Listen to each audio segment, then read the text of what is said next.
Hello दोस्तों, आपका स्वागत है इवोल्यूशन चैप्टर में। तो इससे पहले जितना भी मैंने 15 चैप्टर करा दिया हूँ बायोलॉजी में वो देख लीजिएगा। चलिए स्टार्ट करते हैं।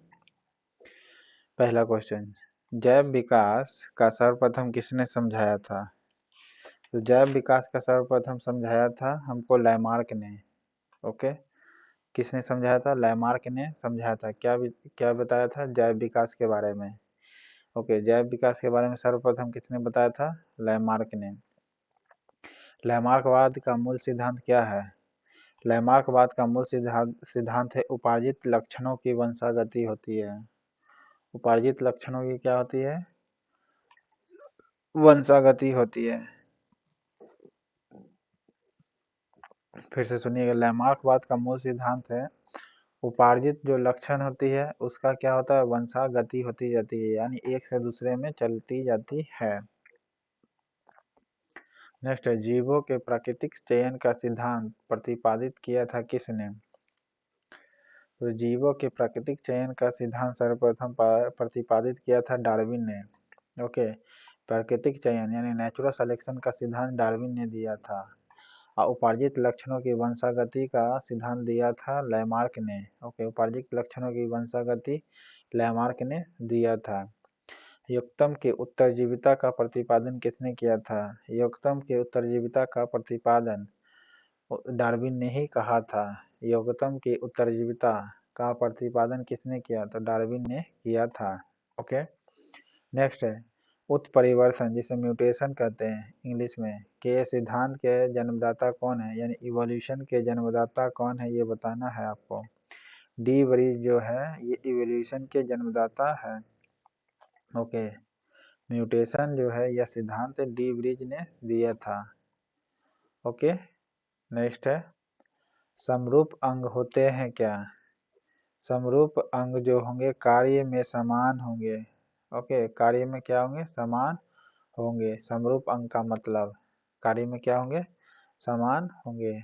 ओके, नेक्स्ट है समजात अंग होते हैं क्या? समजात अंग जो होंगे आपके रचना में समान होंगे। ओके, समजात का मतलब होते हैं रचना में समान।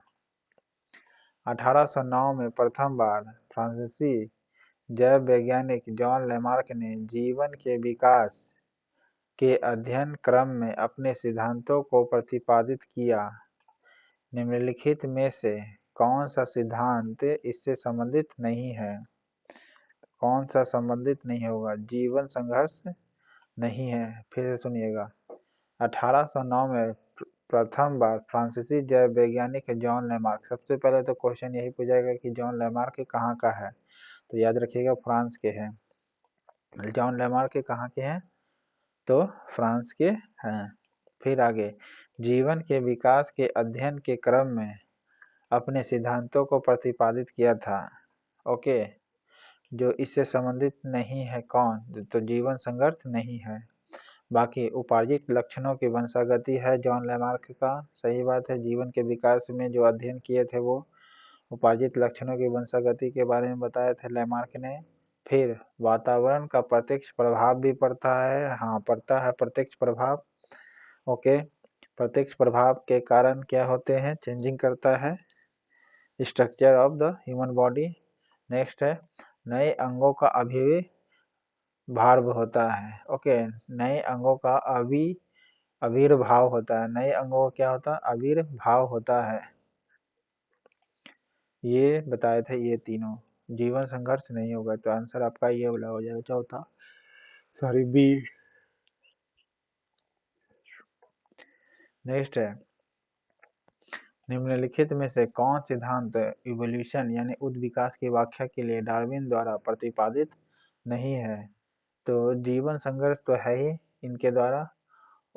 फिर ये आपका नहीं हो जाएगा। अंगों का उपयोग अनुप्रयोग ये डार्विन ने नहीं कहा था। ओके, बाकी डार्विन ने बोला था समर्थ की उत्तरजीविता होगी। ओके, समर्थ की क्या होगी? उत्तरजीविका होगी। और नई जातियों की उत्पत्ति होगी, ये डार्विन ने ही बोला था, नई जातियों की उत्पत्ति होगी। और जीवन संघर्ष के बारे में बताया था डार्विन ने। ये तीनों होगा, तो आंसर आपका ये हो जाएगा डी, ये नहीं होगा। द ऑरिजिन ऑफ स्पेसीज नामक पुस्तक किसने लिखी है? द ऑरिजिन ऑफ स्पेसीज नामक पुस्तक आपका लिखा गया है डार्विन के द्वारा। Okay, the origin of species, species के बारे में किसने बताया है? तो डार्विन ने बताया है। ओके, नेक्स्ट है आपका, इनमें से कौन सा मनुष्य में अवशेषी अंग नहीं है? अवशेषी अंग नहीं है ये बताना है आपको।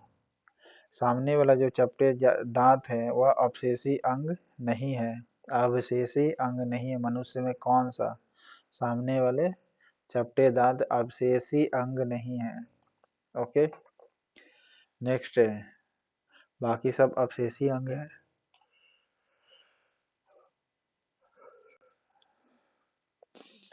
उत्परिवर्तन का सिद्धांत प्रतिपादित किसने किया था? उत्परिवर्तन का सिद्धांत प्रतिपादित डी ब्रिज ने कहा था। किसने कहा था? डी ब्रिज ने कहा था। उत्परिवर्तन यानी इवोल्यूशन का सिद्धांत प्रतिपादित किसने किया? तो डी ब्रिज ने किया था। ओके, नेक्स्ट है आपका, ऐसे अंग जो विभिन्न कार्यों में उपयोग होने के कारण काफी असमान हो सकते हैं लेकिन उनकी मूल संरचना और भ्रूणीय प्रक्रिया में समानता रहती है, क्या कहलाती है? क्या कहलाएगी आपका? समजात अंग कहलाएगी। क्या कहलाती है?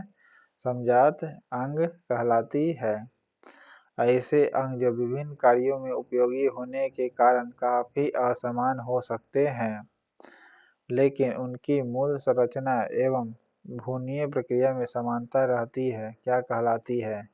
तो समजात कहलाती है। नेक्स्ट, जैव विकास के संदर्भ में सांपों में अंगों का लोप होने को स्पष्ट किया जाता है कैसे? तो अंगों का उपयोग और अनुपयोग के कारण सांपों में अंगों का लोप हुआ है। सांपों में अंगों का उपयोग, जो अंग है वो लोप किसके कारण हुआ है? तो वह हुआ अंगों का उपयोग तथा अनुपयोग के कारण। ओके, नेक्स्ट है आपका, जीवन की उत्पत्ति हुई है कहाँ? जीवन की उत्पत्ति हुई है जल में। जीवन की उत्पत्ति कहाँ हुई है? जल में हुई है। जीवन की उत्पत्ति के समय निम्न में से कौन स्वतंत्र अवस्था में नहीं पाई जाती थी? स्वतंत्र अवस्था में कौन नहीं पाई जाती थी? ऑक्सीजन जो होती है यह स्वतंत्र अवस्था में नहीं पाई जाती थी जब स्वतंत्र जीवन उत्पत्ति हुआ था तो। ओके, नेक्स्ट है, विकास की प्रक्रिया में मनुष्य का निकटतम प्राणी कौन सा है? निकटतम प्राणी आपका बंदर है। नेक्स्ट है आपका, मनुष्य में अवशेषी अंग है क्या? मनुष्य में अवशेषी अंग के कर्ण पल्लव पेशियां हैं। कर्ण पल्लव पेशियां अवशेषी अंग है मनुष्य में। ओके, अवशेषी अंग कौन सा है हमारा? कर्ण पल्लव पेशियां। नेक्स्ट है, जीवों के विकास जिसे इवोल्यूशन कहते हैं इसके संदर्भ में कौन सा अनुक्रम सही है ये बताना है। सही अनुक्रम कौन सा है? पहले सालामेंडर, फिर अजगर और फिर कंगारू। ओके, ये इवोल्यूशन का अनुक्रम है। पहले सालामेंडर, फिर अजगर, फिर कंगारू। सालामेंडर, अजगर और कंगारू होंगे। नेक्स्ट है, प्रयोग और अनुप्रयोग का कानून यानी नियम इनके द्वारा प्रतिपादित किया गया था। इनके द्वारा प्रतिपादित किया गया था तो लैमार्क के द्वारा किया गया था। प्रयोग और अनुप्रयोग वाला नियम।